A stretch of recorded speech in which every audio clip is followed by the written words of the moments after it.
Auto rickshaw चलाते हुए इतना समय हो गया है, आपने कितना बताया, कितना समय हो गया आपको? 5-6 साल हो गए हैं। तो इसमें आपको किसी कठिनाई का, किसी चैलेंज का सामना करना पड़ता है? जितनी बार भी हम वृंदावन के लिए आते हैं, हम सीधा लाइन में लग जाते हैं। मेरे जैसे बहुत सारे श्रद्धालु हैं जो सीधा लाइन में लग जाते हैं, और कुछ लोगों को ना प्राइवेट एंट्री देते हैं यहाँ पर कि आप इतने पैसे दे दीजिए, हम आपके मतलब बांके बिहारी के दर्शन करवा देंगे, इतने रुपए दे दीजिए, हम बिल्कुल शॉर्टकट में दर्शन, बिल्कुल नजदीक से दर्शन करवा देंगे। क्या मेरा भगवान इतना छोटा हो गया है कि वो पैसे लेके अपने दर्शन देगा? वृंदावन में ना एक चीज हमने और देखी है कि यहाँ बंदरों का बहुत आतंक है। आप चश्मा नहीं लगा सकते, आप हाथ में फोन नहीं, तो किसी तरह की यहाँ पर ट्रेनिंग दी गई है क्या? वृंदावन में मांस, मछली, मदिरा, शराब जिसको हम बोलते हैं, ये सब बैन होगा। यहाँ पर वृंदावन में बहुत छोटे बड़े बहुत सारे आश्रम हैं, और बाहर से फॉरेनर्स भी आते हैं। तो आप लोग के ऑटो रिक्शा में फॉरेनर्स भी आते होंगे, तो आप उन लोगों की भाषा समझ लेते हैं, आपने इंग्लिश सीखी है उनसे बोलने के लिए? आपने कभी किसी फॉरेनर की मदद की है? क्योंकि यहाँ पर आगरा में या वृंदावन में या मथुरा में हमने उनके साथ ना विदेशी लोगों के साथ थोड़ी मोलेस्टेशन की भी खबरें देखी हैं कि ऑटो वाले हाँ अभद्रता करते हैं, उनका सामान छीनने की कोशिश करते हैं, या उनके कपड़ों पे टिप्पणी करते हैं। वो अलग तरह के हमारे से कपड़े पहनते हैं, तो उनके कपड़ों पे टिप्पणी करते हैं। कभी आपने इनका सामना किया है इस तरह की किसी चीज का? राधे राधे। छोटे शहरों में जिंदगी कितनी सुकून में होती है ना, जरा महसूस कीजिए वो सुकून जो मैं अभी महसूस कर रही हूँ। नदी के किनारे, घाट के किनारे, आरती घाट के किनारे बैठे हुए, इतना सुकून है, ठंडी हवा चल रही है, और ये पूरा वृंदावन बिल्कुल भक्तिमय है, जहाँ पर एक तरफ श्री बांके बिहारी मंदिर है, प्रेम मंदिर है, राधा रानी का मंदिर है, मथुरा है, निधिवन है, और बहुत सारा, और यहाँ की हवा में ही ना भक्ति है। आइए आज इस भक्तिमय शहर के की आम जिंदगी के बारे में जानते हैं, आम जिंदगी के बारे में देखते हैं कि यहाँ पर लोग अपनी जीवन यापन के लिए क्या करते हैं। आज हमारी मुलाकात एक ऐसे व्यक्ति से हुई, वो यहाँ पर ऑटो रिक्शा चलाने का काम करते हैं। आइए थोड़ी सी ना उनकी जिंदगी की झलक देखते हैं। हाँ जी, राधे राधे। मेरा नाम मुरारी लाल है, मैं वृंदावन का मूल निवासी हूँ। यहाँ रिक्शा चलाता हूँ। मेरे परिवार में मैं, मेरे बीवी, बच्चे हैं, और रिक्शा चलाता हूँ। अच्छे से जिंदगी कट रही है, बढ़िया से।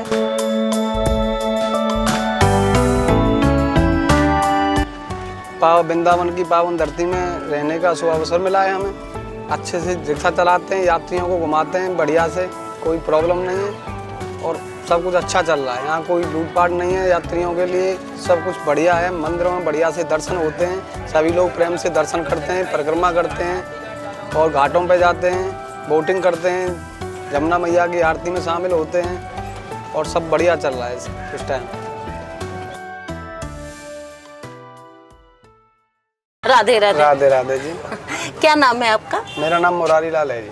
अच्छा, आप वृंदावन की पावन धरती में, कृष्ण की नगरी है, यहाँ पर आने के बाद ना ऐसा लगता है कि जैसे यहाँ की हवा, आबो हवा में कुछ है, सब भक्ति में सा हो गया, और आप लोग तो यहाँ रहते हैं। देखो जी, ये ठाकुर जी की धरती है। हाँ। यहाँ हर आदमी को वो नहीं मिलता है शुभ अवसर। हजारों करोड़ों लोगों में से एक आदमी को शुभ अवसर मिलता है यहाँ जन्म लेने का। बिल्कुल पावन धरती है। देखो, यहाँ ठाकुर जी के पास आने से आपके ऐसा हल्का सा महसूस होगा वृंदावन में आके, जैसे हमने ठाकुर जी के शरण में आके कुछ हल्का कष्ट दूर हो रहे हैं, ऐसा।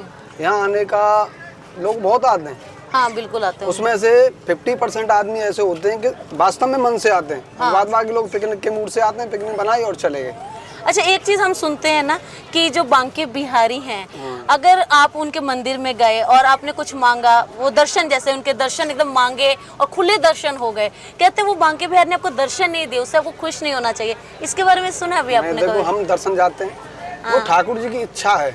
अगर हमारी वो ठाकुर जी की इच्छा नहीं होगी तो हम उनके मंदिर के पास पहुंच नहीं पाएंगे। जब उनकी इच्छा होती है, जिस आदमी को बुलाना चाहते हैं वही आदमी दर्शन करने जाता है। उनकी इच्छा के बिना कुछ नहीं होता है। जैसे जब यहाँ पर कोई त्योहार होता है बांके बिहारी का, कृष्ण जन्माष्टमी, तो आप लोगों ने एकदम बड़ा उत्सव मनाया होगा, बहुत लोग आए होंगे, है ना? बहुत श्रद्धालु आते हैं, बहुत पूरे हिंदुस्तान से आते हैं। पूरे हिंदुस्तान से आते हैं। तो यहाँ पर का सिस्टम कैसा, मैनेजमेंट कैसे उसको कर पाती है, जो व्यवस्था है वो कैसे हो पाता है? आम लोगों को परेशानी नहीं होती है? आम लोगों को परेशानी इसीलिए नहीं होती है कि 1-2 दिन पहले गाइडलाइंस दी जाती हैं। अच्छा। कि उस दिन ऐसा ऐसा होगा, यहाँ से ट्रैफिक बंद होगा, वहाँ से ट्रैफिक बंद होगा। ये रूट बंद होगा, ये रूट चालू रहेगा। और बाद बाकी जो 4 व्हीलर जो चलती हैं अंदर जो चलती हैं वृंदावन में, उनको पहले जो लोकल की होती हैं उन्हें गाइडलाइन जारी करी जाती है। अगर तुम्हारे पास कोई जरूरी काम है बैंक का या कुछ है तो उसे पहले ही कर लें, उस दिन नहीं होगा। अच्छा। अगर करना चाहो तो बाहर से गाड़ी पकड़ सकते हो। अच्छा। इसीलिए। और जो ई रिक्शा है, जब ज़्यादा जन्माष्टमी थी तो उस दिन बंद किए थे सभी। जो वृंदावन के बाहर जाने वाले थे उनके लिए चल रहे थे, अंदर नहीं चल रहे। अंदर नहीं चल रहे थे, मतलब सुरक्षा व्यवस्था पूरी की जाती है। पूरी सुरक्षा व्यवस्था की जाती है इस सरकार में। सुरक्षा का अभाव नहीं है। अच्छा। बिल्कुल चौक चौक एकदम फर्स्ट क्लास व्यवस्था है। अच्छा। किसी भी यात्री से किसी भी चीज की व्यवस्था सड़क पुलिस की लेकिन तो कोई है ही नहीं। अच्छा। बहुत बढ़िया। बड़े दिन तो एक बेचैनी जही है, खुद नू खुद तो हैरानी जही है कि मैं क्यों नहीं आ ते जे मैं नहीं आ तो फिर मैं कित्थे ते मैं कौन आ ते की कारण है इस बेखुदी दा, मेरी बेचैनी ते मेरी बेबसी दा। ये चंद लाइनें एक उभरते हुए नौजवान शायर और कवि की लिखी हुई है, जिनकी लेटेस्ट एक किताब आई है गलियां दा शायर, और इस कवि का नाम, इस शायर का नाम अरुण बडगाल है। खूब सारा प्यार दीजिए। देश विदेश से पंजाबी साहित्य को सुनने वाले, पढ़ने वाले और पंजाबी लिटरेचर को सपोर्ट करने वाले हर पर्सन को ये किताब ज़रूर पढ़नी चाहिए। ये बुक हर मार्केट प्लेस पे अवेलेबल है, अमेज़ॉन पे, फ्लिपकार्ट पे, हर जगह अवेलेबल है। और ये साहित्य प्रेमियों के लिए, कविता और शायरी के प्रेमियों के लिए बहुत ही अफोर्डेबल प्राइस में अवेलेबल है। प्लीज़ सपोर्ट कीजिए, इस बुक को पढ़िए और अपना फीडबैक और अपना प्यार दीजिए। Thank you so much. मेरा एक और क्वेश्चन था कि आप लोग तो मतलब जैसे हम भी बाहर से आते हैं और भी बहुत जगह देखते हैं, बहुत ज़्यादा जो पवित्र स्थान है वहाँ पर जाते हैं, तो आपको ये नहीं लगता कि यहाँ पर साफ सफाई जो है वो और थोड़ी मेंटेन होनी चाहिए? क्योंकि देश भर से और देश विदेशों से भी श्रद्धालु आते हैं, तो साफ सफाई का आपको कुछ लगता है कि और होना चाहिए? ये मुद्दा तो है, हमें भी लगता है। हम जब रहते हैं यहाँ लोकल दिन रात चलाते हैं, गाड़ी चलाते हैं, तो बहुत से लोगों से मिलते हैं, आपसे ही मिल रहे हैं और भी आते हैं, सभी हमारे यहाँ रिक्शे में बैठते हैं, तो हमें भी एहसास होता है इस चीज़ का कि हाँ इस चीज़ में सुधार होना चाहिए, है ना। और ये जो अपने जो बांके बिहारी मंदिर है और उनके बहुत सारे यहाँ पर धरोहर है, यहाँ पर भी हमने देखा घाट बना हुआ है, उनके मंदिर हैं छोटे बड़े, यहाँ पर तो मंदिर की श्रृंखला है ना। तो उसको साम संभाल के लिए, उसके लिए कोई सरकार यहाँ पर काम करती है? देखो सरकार ने, जो पहली सरकारें थी, अगर वो काम करती तो इतना अभाव ना होता। जब से बीजेपी की सरकार आई है काम स्टार्ट हुआ है, काम मतलब बढ़ा है। पहले रुका हुआ काम अब बढ़ रहा है। अच्छा। तो उसको थोड़ा थोड़ा टाइम लगेगा। अब मान लीजिए कोई व्यवस्था है उसको दुरुस्त करने में टाइम लगता है। आप पूरे मोदी नहीं मोदी नहीं है। अच्छा, हम तो उसके साथ जो देश के लिए काम करें। हमारे पास भी आसपास गौ माता है, तो ये गौ माता के लिए गौ भक्त होंगे क्या? और गौशाला है, गौशाला है, बहुत सारी गौशाला है। गौशाला है और जो प्राइवेट ट्रस्ट है उनके लिए ये। फिर भी ये सड़कों पे क्यों घूमते? मतलब इनका स्लॉटर होता है।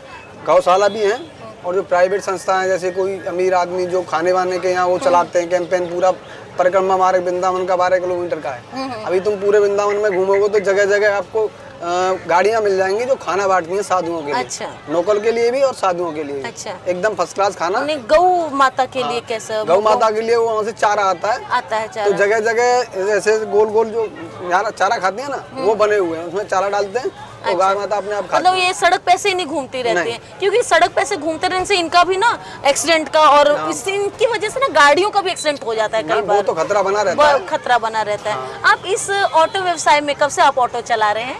देखिए मैंने 5-6 साल से ऑटो व्यवसाय किया है। मैं पहले नोएडा में जॉब करता था। अच्छा, नोएडा में जॉब कर रहे थे? अच्छा, वीवो कंपनी में। अच्छा, वीवो में।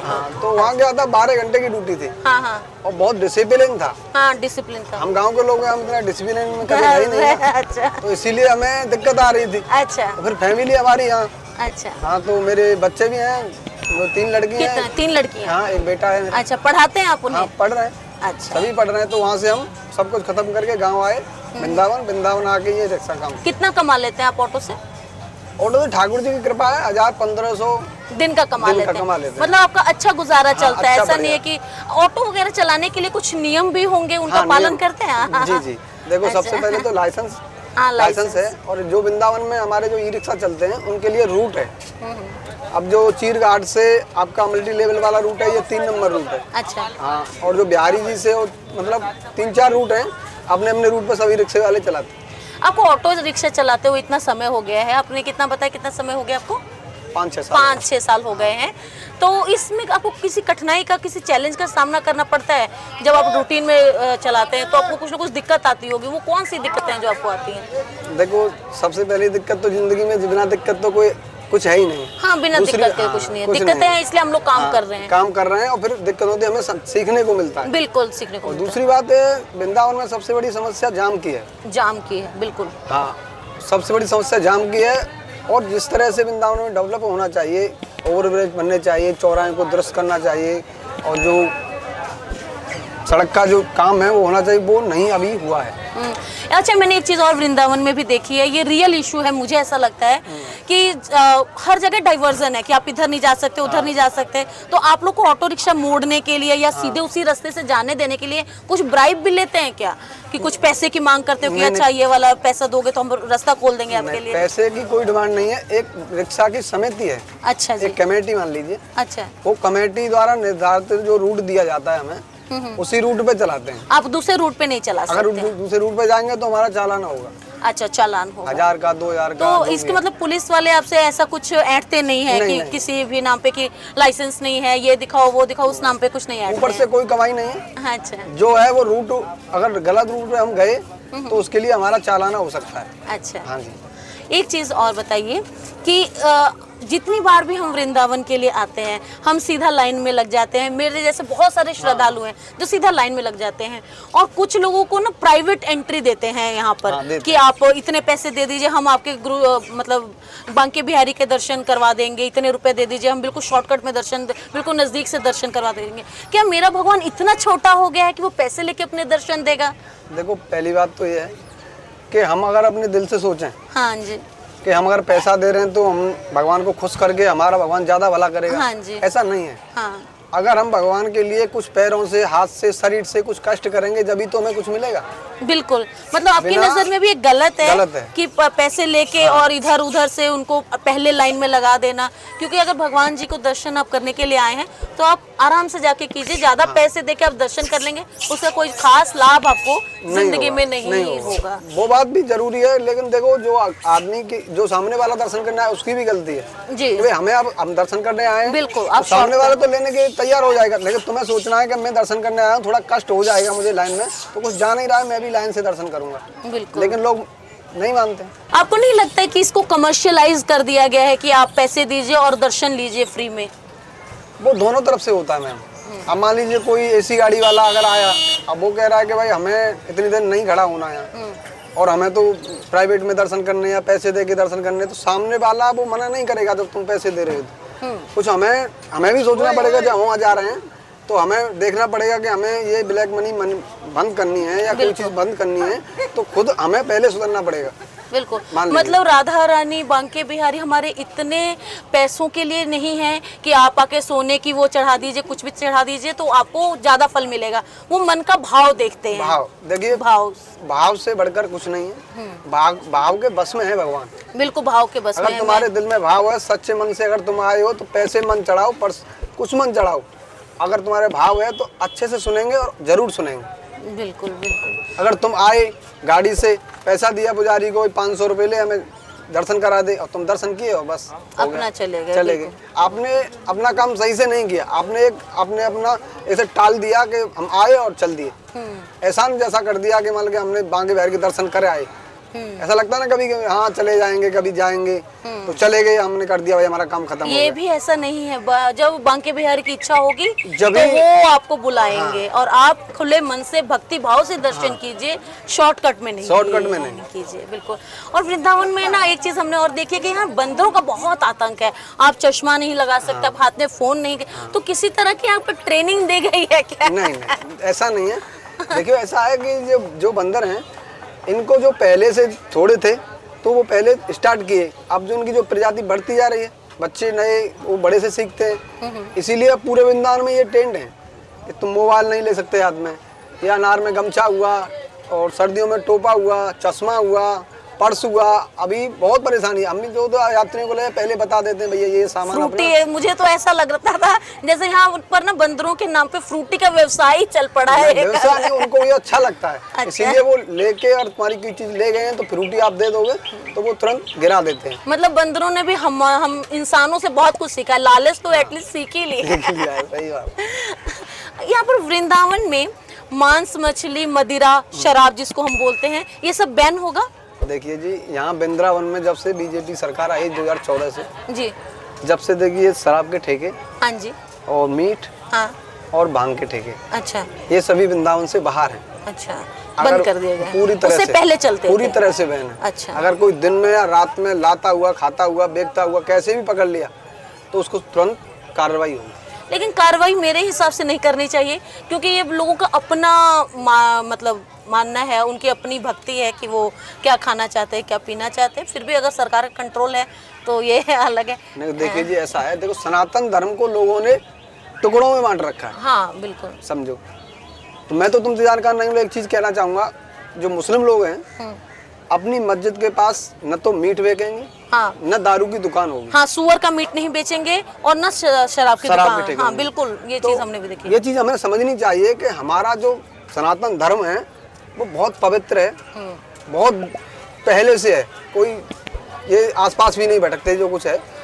तो हमें समझना पड़ेगा कि हमें अपने पवित्र धर्म को कैसे हैंडल करना है, कैसे अपने आने वाली पीढ़ी को सिखाना है कि हमारा धर्म क्या है क्या नहीं है। वो चीज़ सब समझनी पड़ेगी। ये नहीं है कि वृंदावन में बंद कर दिया, ये सही किया। अच्छा, मान लीजिए जब हम अपने भगवान इष्ट हैं, हम मानते हैं उनको, उसके अलावा हम कुछ नहीं मानते, तो ये सब चीज़ें, गंदी चीज़ों को बाहर रखने में ही हमें सही है।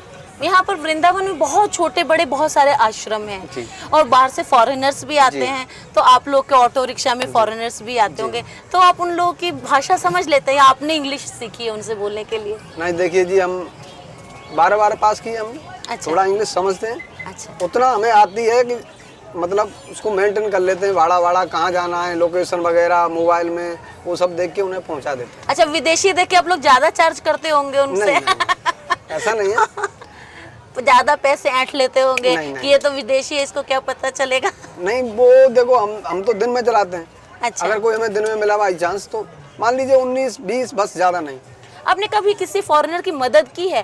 क्योंकि यहाँ पर आगरा में या वृंदावन में या मथुरा में हमने उनके साथ ना विदेशी लोगों के साथ थोड़ी मोलेस्टेशन की भी खबरें देखी हैं। कि ऑटो वाले अभद्रता करते हैं, उनका सामान छीनने की कोशिश करते हैं या उनके कपड़ों पे टिप्पणी करते हैं। वो अलग तरह के हमारे से कपड़े पहनते हैं तो उनके कपड़ों पे टिप्पणी करते हैं। कभी आपने इनका सामना किया है इस तरह की किसी चीज़ का?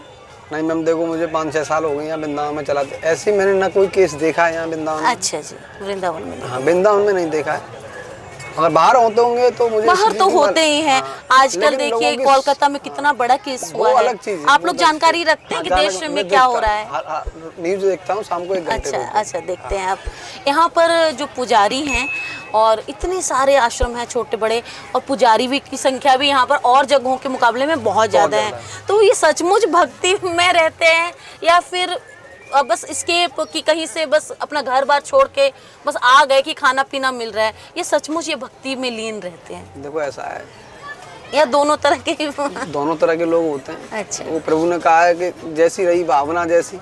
तो ऐसा है कि जो लोग भक्ति करने आए वो भक्ति करेंगे, जो सिर्फ टाइम पास करने के लिए आए कि हमें टाइम पास ही करना है, सिर्फ चोला पहनना है सनातन का और सिर्फ दिखावा करना है, तो वो चीज़ अलग है। आपके पूरा परिवार भी बिल्कुल राधा रानी को और बांके बिहारी की भक्ति में ही रहा है?